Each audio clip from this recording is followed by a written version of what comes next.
Good morning and welcome back to the 9:30 call. We'll give folks a minute to join. We got a lot of out of office responses when we sent the update yesterday. This week we have quite an exciting data-filled week. So let's just, if you got the email, you'll see that today uh, we're going to hear from folks. Let me just get my, we'll hear I'm doing too many things at once and we're recording.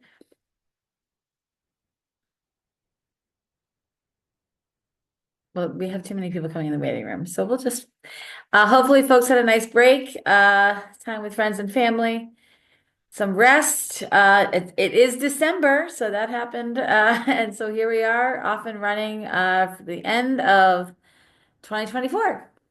So why don't we get started? We're so excited to have with us this morning Carlise, Kimberlee, and Elizabeth. Elizabeth is a quick returner. She was recently on the call, maybe a few weeks ago.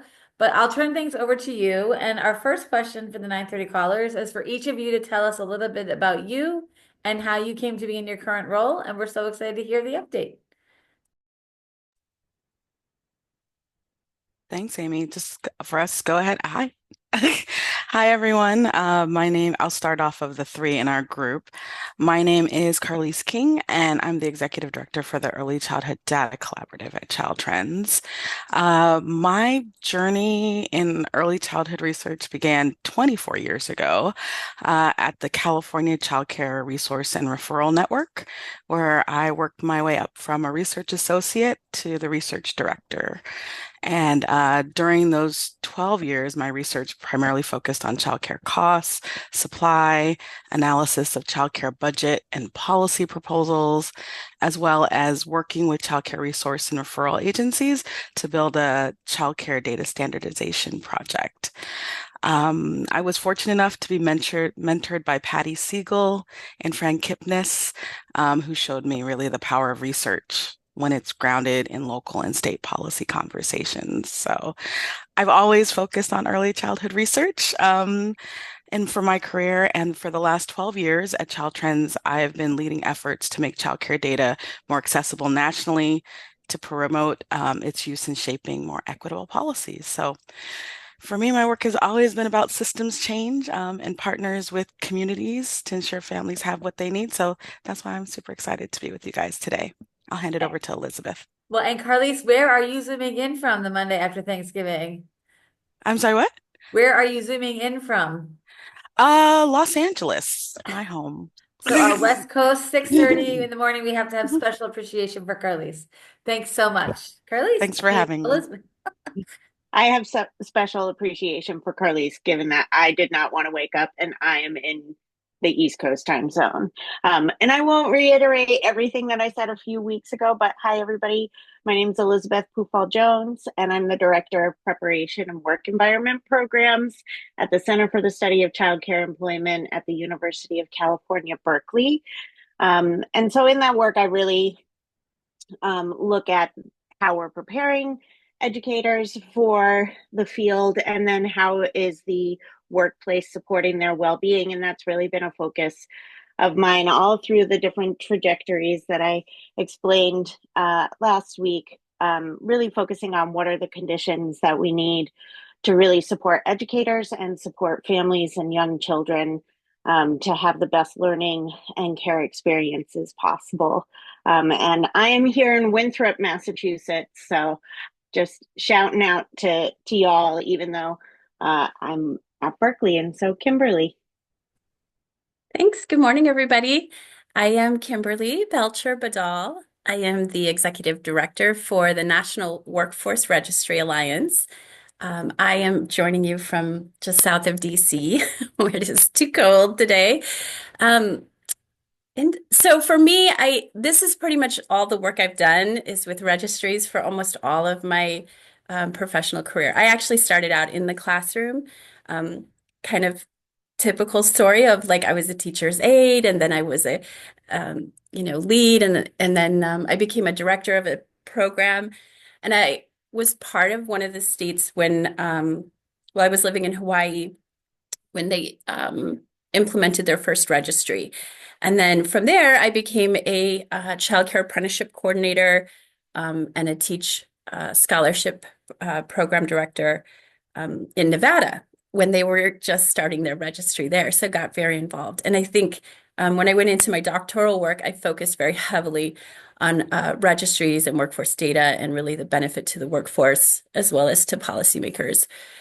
So I've been part of the NWRA for the past 10 years, 5 in this role, and really excited to be able to talk to you about some workforce data updates today.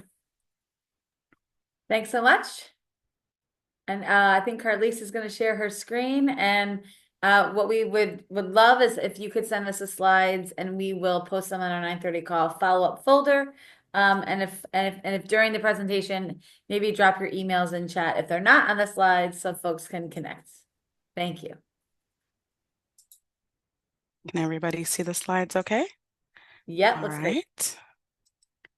We had our little introduction slide, so since we did introductions, I will skip that and just jump right in. So we are excited to be here today to share with you the results of the collaboration of our 3 organizations over the last 2 years. So as you heard from our backgrounds, and we didn't talk as much about our organizations, but each of our organizations focuses on strategies and policies to improve workforce data and to provide guidance on how these data can address persistence inequities in supporting the early childhood workforce. While we worked on these issues individually, we came together to hopefully spark a conversation about the need and the value of national workforce data. I'm going to start off by just giving a high-level overview of what the guidance includes, and we'll make sure to put a link to the resource in the chat if it wasn't already shared. Elizabeth is going to walk through how you can use it in your work, and then Kimberlee is going to share details about the data template that accompanies the written guidance in the document that was shared. So what I'm going to talk about is that the guidance document is organized into basically 7 key questions. First is, why is a national workforce data reporting guidance even important? I think often in all of our work, there's an assumption that we can easily answer questions about our workforce, but what we know is that there's gaps that states are really working hard to address. Next, we discuss the importance of clearly defining who is included in your workforce data and who's not, because I think a lot of us define the early childhood workforce differently, and whether that includes licensed and unlicensed, center-based or home-based, home visitors, as well as thinking about the individuals in different positions, such as assistants, directors, and owners. Defining your workforce is a really key first step that we talk about in the document. And then after that, we explain why there are specific data elements that are highlighted in the guidance. As we were developing this, the guidance was really meant to prioritize data elements that would help policymakers identify support specific to the workforce and really to help recruit, retain a well-trained, ethnically and linguistically diverse workforce that's equipped to meet the developmental needs of young children across a variety of settings. It also has additional data elements. Of course, it was hard to choose just some. So we gave our recommendations, but also listed additional data elements that we didn't include in the data template that Kimberlee will go over, but were also came up as important in our conversations in developing the guidance.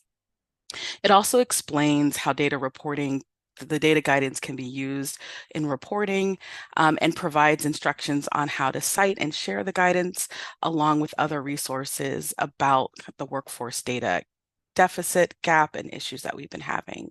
So we hope you take a chance to take a look through and answer all the answers to all of these questions. I will hand the presentation over to Elizabeth to talk a little bit about how to use the guide before she hands things over to Kimberlee. Elizabeth? Great. Thank you, Carlise. So this guidance is really intended to support decision-making at every stage of data collection, reporting, and use. And so really we separate that and think about that in these 4 areas of planning, creating, sharing, and impact. So using the data can be used to plan for the workforce data collection. It can help you define your workforce, identifying which populations you're going to include based on the local needs, and clearly define when you report about your workforce and what you report.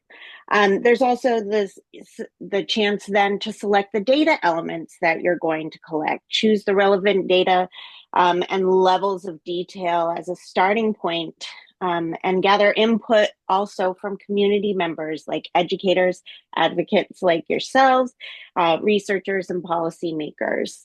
And then, of course, identifying data sources. We utilize a wealth of different data sources in ECE. So use existing sources such as the workforce registries, other national surveys like NSECE, licensing data. And then after you look through those, you can identify if you need to do other data collection. Then if you already have pretty robust data collection, the guidance can be used to create statewide reports. And we really recommend telling a story with the data. Use sample reports for ideas to share insights, such as workforce trends, challenges, and conditions across populations and settings. And when developing templates to share the data, consider different audiences and the challenges for disseminating your workforce data to those different audiences. And really, again, engaging with community members, which really should be done at every different phase along the way, and share your reports publicly via websites, webinars, or community discussions, or all 3, to enhance the understanding of the data and foster collaboration around its use and support of workforce members. And last, think about the impact of your workforce data report and how it could inform evaluations, such as assessing the impact of COVID-19 and relief funding, workforce development plans by state agencies, advocacy efforts to improve workforce conditions and early learning quality, as well as federal reporting requirements like quality performance reports. So next, Kimberlee will share the organization of the data templates, which are provided along with the written guidance and populated from National Workforce Registry Alliance members in Montana, Nevada, and Pennsylvania. So Kimberlee, hand it over to you. Thanks. Yeah, so we wanted to provide you with some real world examples of how the recommended data template could be applied alongside with that, written guidance. So to do this, we populated the template with data from 3 of our registry members. They did a data pull in 2023. So we used that data to fill the template. It includes space to provide context about the workforce data at the beginning, and then it also includes how it was collected. The report is divided into 3 sections. So there's characteristics, which indicate supply and diversity of the workforce. There's compensation, which includes wages, benefits, and workforce support. And then there's the preparation, which includes education, training, and experience. Where available, the data are reported in a disaggregated manner by race, ethnicity, role, or setting within the early learning program. And with this approach, we really aim to support policies that are working to reduce gender and racial inequities, to build the early childhood workforce pipeline, and to enhance the language accessibility.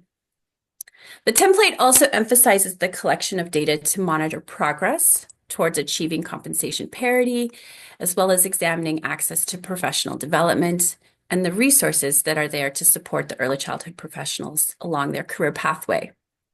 So by collecting data on compensation, workforce support, education, training, and experience, policymakers can then be more prepared and informed to identify and address any barriers like financial, linguistic, or geographic, that would hinder equitable access to career advancement.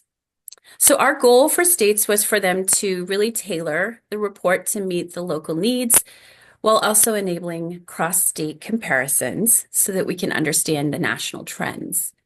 And with that, I will hand it back to you, Carlise, to share some final resources. Thank you, Kimberlee. If you would like to use any of the guidance, please be sure to cite it so that others can access the resource as well to learn more and also to connect with us.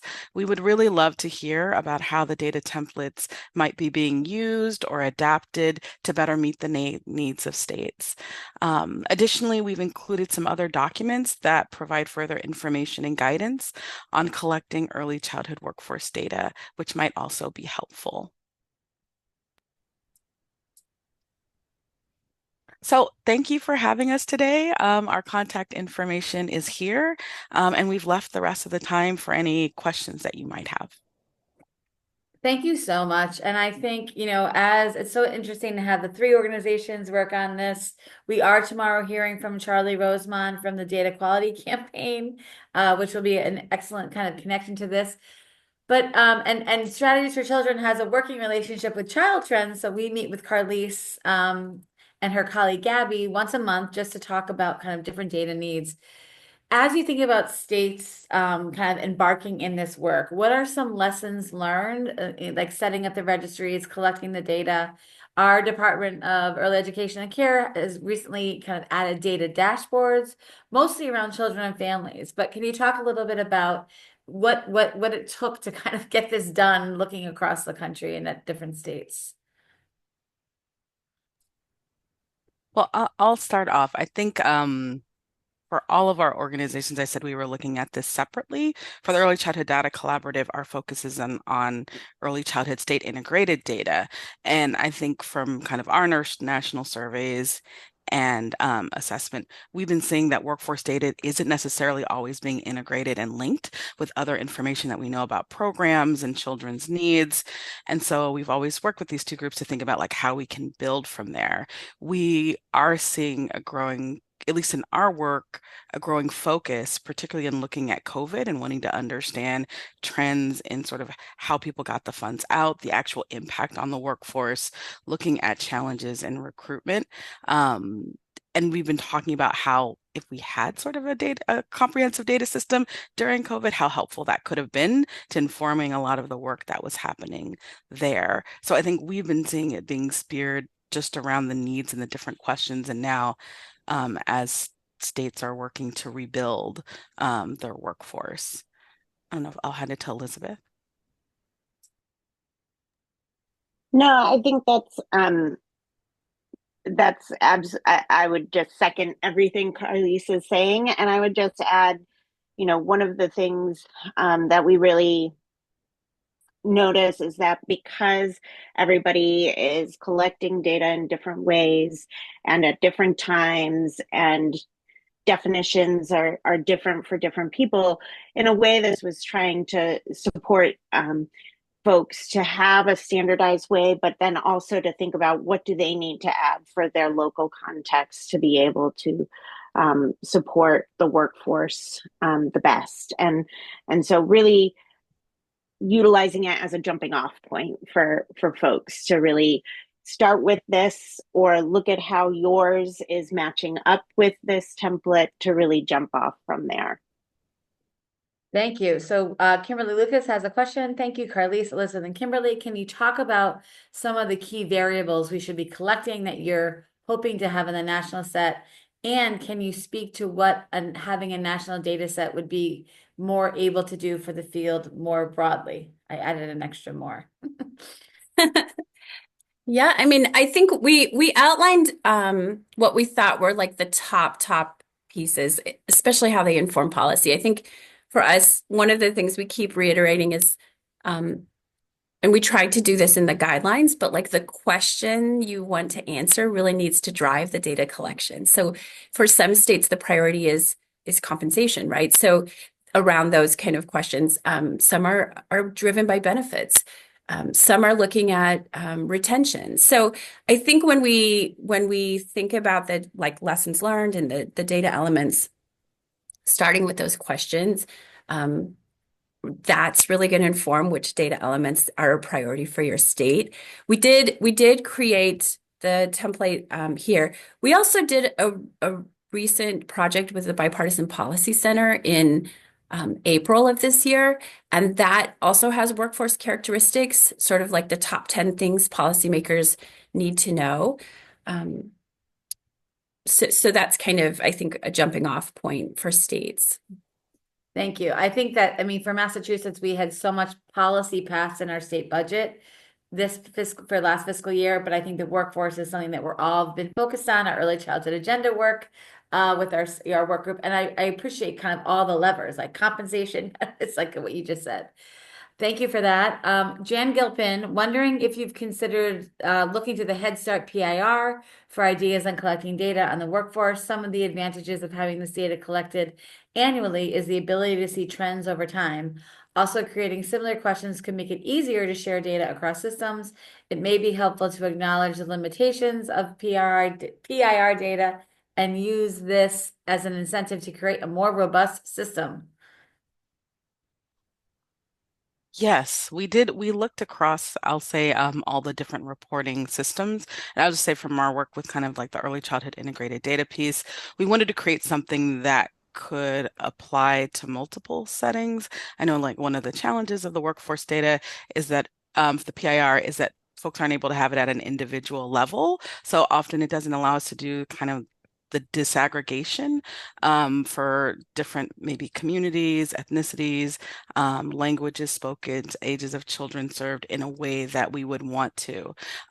So definitely want to uplift examples of where we do have really good workforce data, because I think one of the things we wanted to highlight that there's just sort of not a standard way nationally to kind of bring all of those data together from all the different types of care, which the defining your workforce. I think I'm interested in seeing like how different people are defining their workforce, and are they including Head Start staff currently in their workforce registries? And I don't know if Kimberlee, if you know how many states or a sense of if more states are or aren't including them in registries. Sorry, I had a little bit of difficulty coming off of mute. Will you repeat the question? I was putting a note in the chat.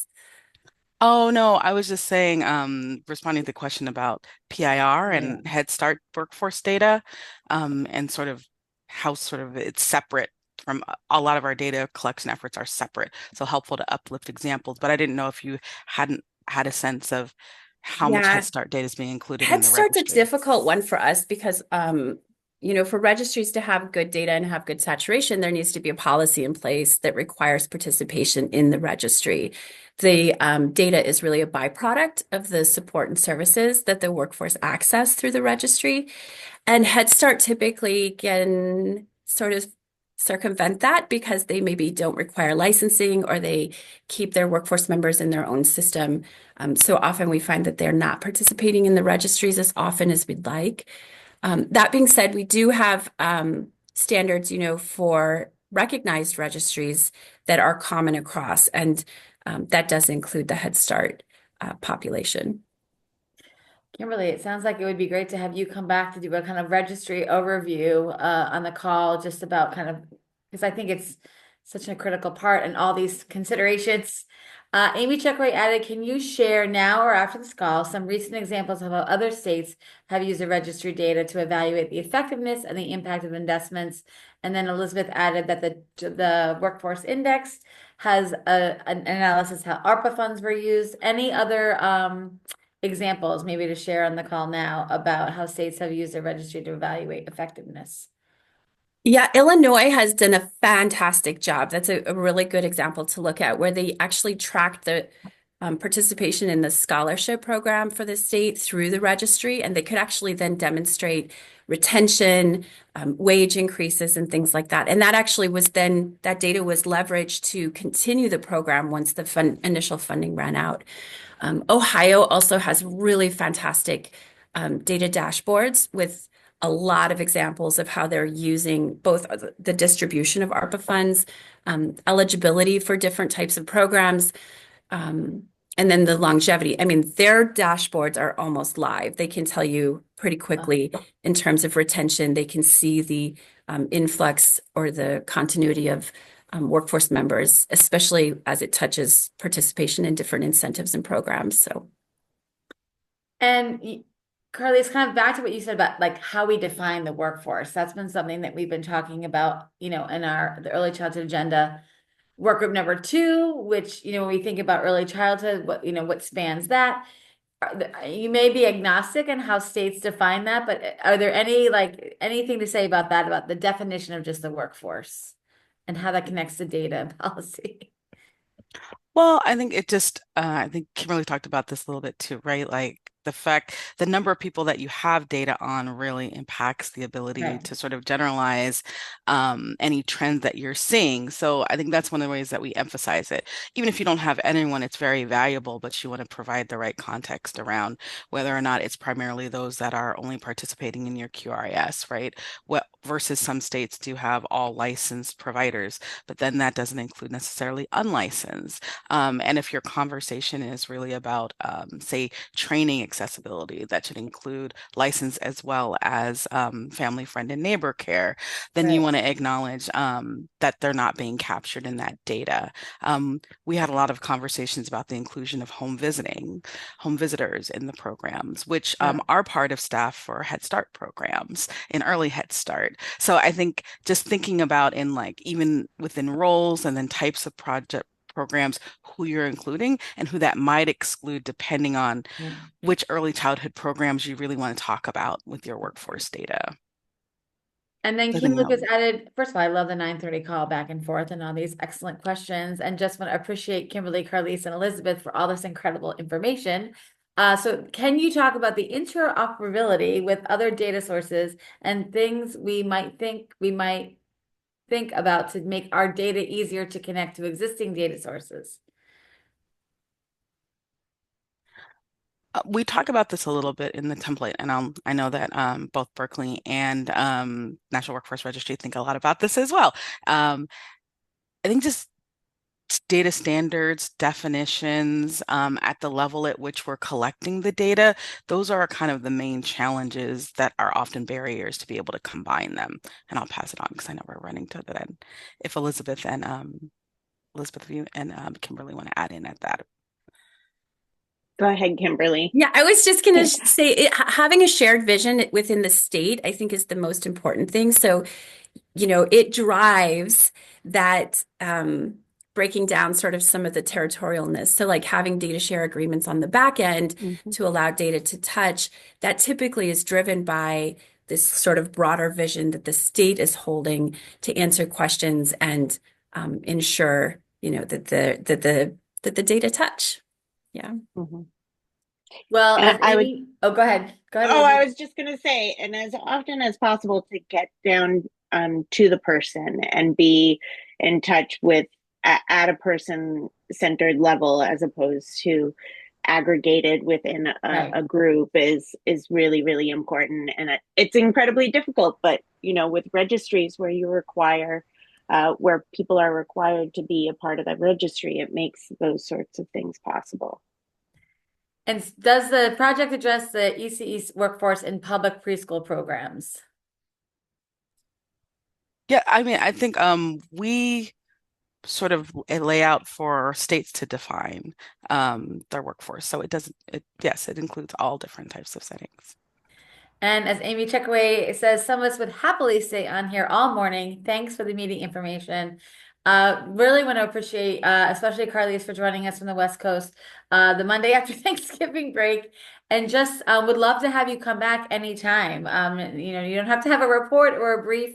I think just kind of hearing about the work that you're doing, how you're coordinating all this, and really thinking about kind of how we can best support and think about Massachusetts in this bigger context is so helpful. We had 80 people plus this morning, so we recorded it. It will be available on our YouTube channel. And anything else I'd give you all the last word to say. Any last words? No, just thank you for having us. And please reach out if you guys have questions. We'll send around the slides. Yeah, and I would just make a plug for Massachusetts has a great registry. You do, and it touches the licensing data and they're doing some innovative things. Like kudos, they were one of our highlights at our conference. So Oh, great. That's great news. yeah. There's always a Massachusetts connection. Just ask us. Okay. We will see everyone tomorrow morning for the data quality campaign with Charlie Rosemond. But thank you so much for joining us this morning and have a great day. Take care. Bye. Thank you. And I'll also send you guys the chat Okay, great. so you can see.